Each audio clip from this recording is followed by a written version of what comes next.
Hello and welcome to Reportage. I am Danish bin Nabi. In today's segment of Reportage, I shall have a discussion about a book that was published in Amsterdam in Holland in 1947. The book is Anna Frank, The Diary of a Young Girl. It was first published in Dutch, and since then the book has been published in more than 70 languages. Its first English translation appeared only in 1952.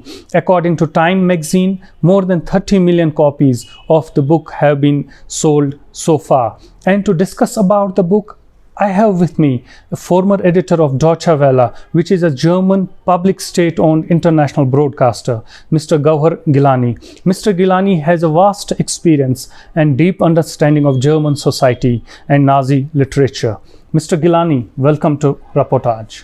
Mr. Geelani, please explain to me about this Anna Frank who went into hiding. Please explain to the viewers about the era that Germany went through, the entire, I must say, that Europe went through that era. Please explain a bit that World War II, 1933 onwards, era of Europe, more so of Germany.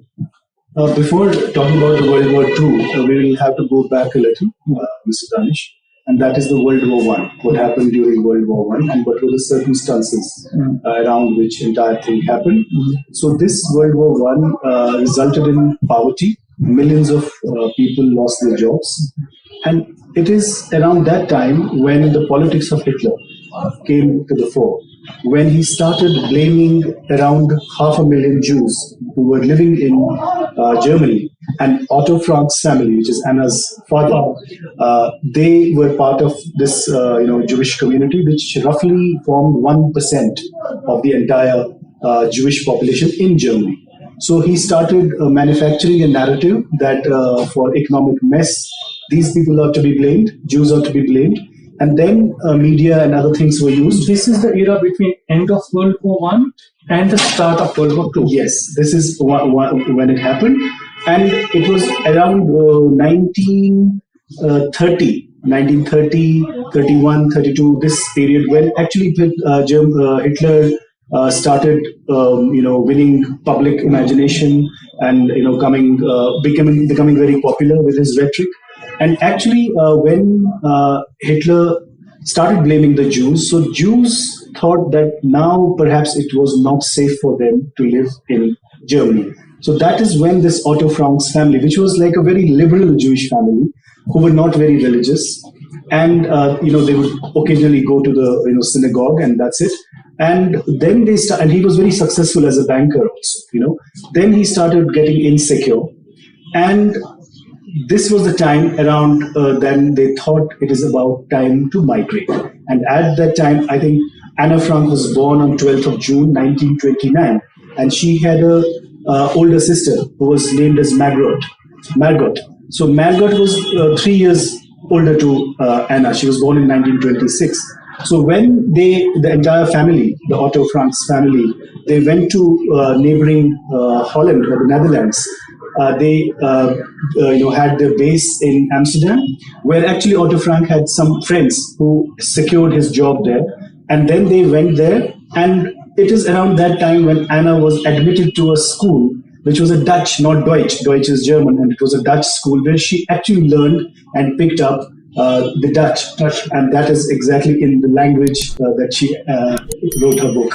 But at just a tender age of 13, how she was able to write such a wonderful book with such good ideas, with gripping English. Explain this to me. How at a such tender age can she write such a viewers? For viewers, I would like to say that her diary, which we read as the diary of a young girl, is not basically written in English language. It is written in Dutch. Because she was around 13 years of age when on her birthday she was presented with a diary, and it is because of that birthday gift that she started noting certain things in her diary, which eventually resulted in a book. So in that diary, what would she do? She would normally write about what she faced in the school. Like there were three friends, if I'm not mistaken, Anna, Hannah, and Sanna, and they were very popular. And this Anna, Hannah, Sanna became very popular. And there was like mixed group. There were Jewish people also there, Jewish students. But then when Hitler's thing became bigger, it became part of the larger Europe. And when Germany actually started, after Hitler assumed the role of a chancellor, after winning his coalition government, won the elections roughly 30% of the vote. So when he decided to invade the neighboring Poland, the neighboring Belgium, Netherlands, and France, that is when actually the Otto Frank family became very, very scared and thought now it is time for us also to be careful. And she was, when they had to, go to a hiding place, first they were like comfortably there. So then because of the circumstances around her and around her family, which was helped by some helpers, so that is when they were living in an apartment where she was writing and making notes because of the circumstances, around which she built her narrative, and she would note these things in the diary.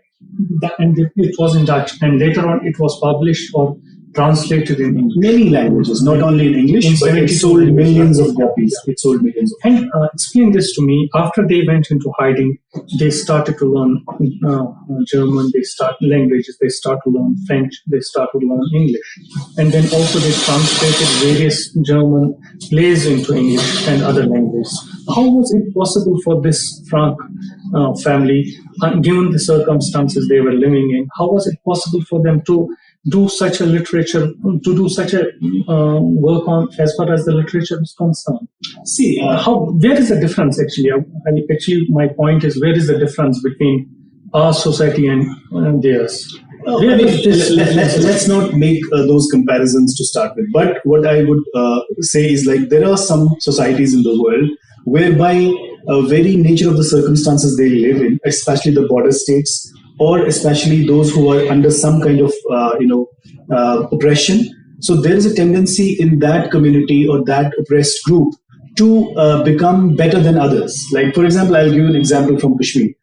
You as Danish would have studied, your mother tongue is Kashmiri, but you go to school and you learn Urdu, you pick up Hindi, and then you also learn English. And then when you apply for various courses in foreign universities, you also try to learn another language. So by the very nature of the circumstances that we live in, you tend to become a polyglot from the very early age. So similar case happened in Europe. For example, if you go to Germany, you will see many Germans, apart from knowing their mother tongue, they would be experts in French or Spanish, and they would also be interested in the Middle East and then learn Arabic. So most of the friends that I also met and I also had over the years were very fluent in at least 4 to 5 languages.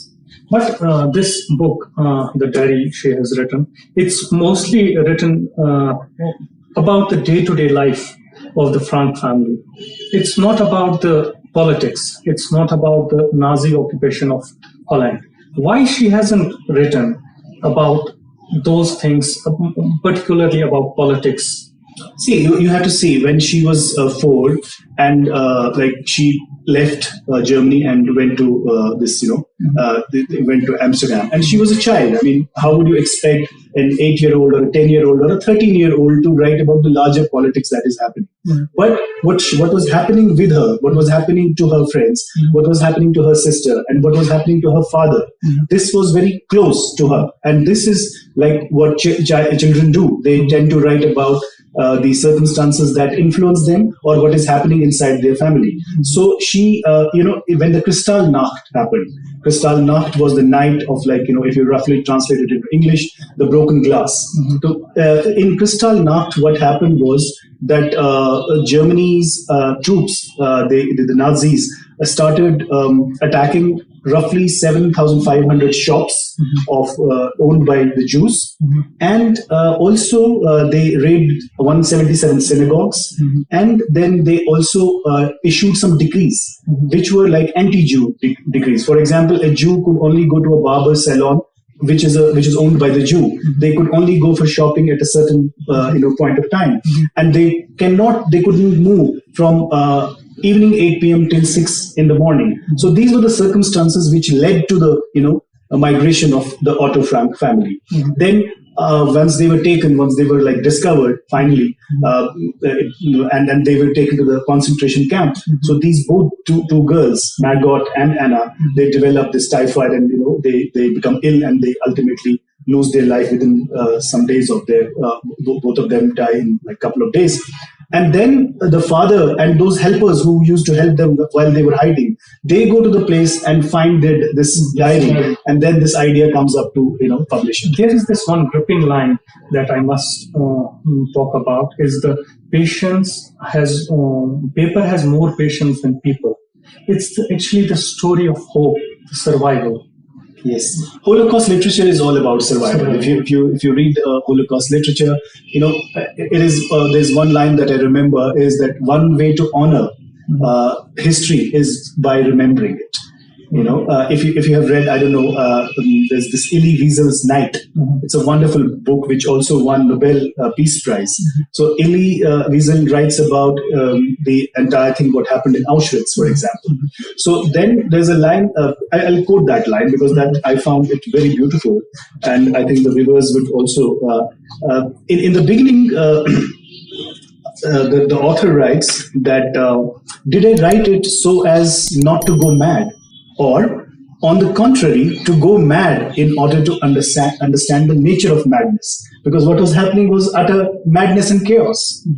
So in that context, your question is very relevant. Before I come to my last question, can you recommend a few more books for the students, for the people who are interested in books as far as World War II, Nazi Holocaust literature is concerned? So you must have heard these words: the final solution, or the Kristallnacht, and Führer, and all that. So if you are interested as a student of literature or as a student of history, I would highly recommend Night by Elie Wiesel, and also Viktor E. Frankl's Man's Search for Meaning. Man's Search for Meaning is about this hope, how man can also find, or a woman can find hope despite the extreme circumstances. There is Primo Levi, which I like the most, If This Is a Man, and Primo Levi's another book, Truce. And there is also one line which I want to quote before you end this program. When this Primo Levi is also caught, and he's in a concentration camp, and he's thirsty, they don't give them water to drink, and he sees an icicle hanging from the window, and he tries to take out his hand and break this icicle to quench his thirst. So a German SS man, like a security guard, asks him, "Warum?" And he holds him and he says, "Warum? Why are you stopping me?" Warum is why in German. So this German SS man says, "Here ist kein Warum." There is no why here, because you are in the camp. You have lived in the German society. Can you please explain this? How is German society different? How are Germans different from the other races? If we see them, they have the will. They survived this Holocaust. How different are they from the rest of the races? I because that will be like a racist comment to make, that if I say that somebody is superior or somebody is inferior. But one thing that I must say is that they're very hardworking, and in the present generation, or the third or fourth generation since the Holocaust, there's a lot of guilt in some people that they said that why they have to carry on with this tag of being from Hitler's land, and why they have to suffer so much because of what Hitler did to the Jews. And that's why it's very important that they have some of them have chosen to move on and become, they're very like scientific in their approach. They want to work hard, and also they hope that tag because of the what Hitler did to the Jews does not remain with them forever. They talk less of religion and more of education. You can say so. And if you have heard about this poet, Gunter Grass, who before his death also wrote a very beautiful poem on Iran, and it became very controversial.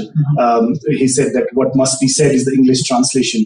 I think our viewers, some of those who are interested in what German poet said about the contemporary politics, it's a must read. My last question: how important it is for the people around the globe, and especially for the people of Kashmir, to read and understand the Nazi Holocaust literature? I think it's very, very important. I mean, I meet a lot of youngsters also. I meet a lot of people. There is this urge. I see, undergrad students or graduate students holding books that, not from their syllabus and not from their like academic, syllabus, but also books which are about other societies, which are about conflict, which are about peace, which are about learning from the past. And I think there is a lot of hope, and we should not abandon hope. Our young generation is assertive, educated, and I think, it is very important, as you said, to read more and more about Holocaust. Mr. Geelani, thank you. Thank you for giving us your time. Thank you, Danish. Thank you, Danish. Pleasure talking. Please subscribe to our channel Reportage and press the bell icon to remain updated.